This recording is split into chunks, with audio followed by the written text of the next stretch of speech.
Data governance. It's about building a culture. This is Pete. He's head of risk at a financial services company. One day, Pete's boss comes into his office to tell him that her friend just became a customer but hasn't received an offer for onboarding. She thought this was strange because we always offer our customers onboarding services and told Pete to figure out what went wrong. Pete talked to sales, but they were only responsible for registering new clients' contact information. And logistics were only responsible for product delivery. Eventually, Pete got to customer service and discovered that they were ultimately responsible for onboarding. But they were confident that they had called every single customer with an onboarding offer. So how is this possible? Pete asked them to look up the client's file and found out that their phone number was recorded as 8 ones. Customer service told Pete that this was an invalid phone number and that they only called customers with valid phone numbers. Pete asked sales why they would incorrectly register a phone number as 8 ones. They explained to Pete that in order to close a sale, they must register a number, and when they can't find one, they fill it out randomly. This is a classic data governance challenge. No one is considering the consequences of poor data across the entire enterprise, and no one is responsible for registering the right phone number.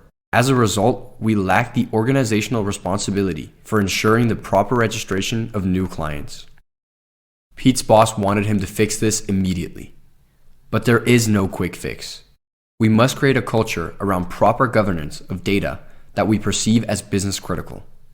For example, where sales understands the importance of registering the right phone number and how their approach to data impacts our entire business and ultimately our customers. Pete's boss feared that implementing data governance would be way too complicated, but Pete knew how to do it because he's done it before. In his experience, there are 3 common pitfalls we need to avoid. Firstly, having shared responsibility means having no responsibility.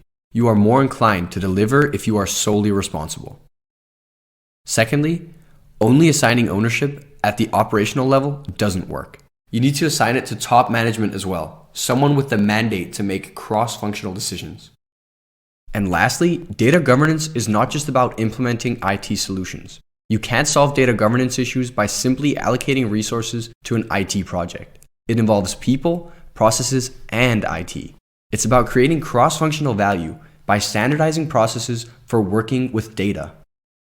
So if you want to feel the impact of data governance, then do like Pete and visit bestpracticedata.com or get in touch with us today.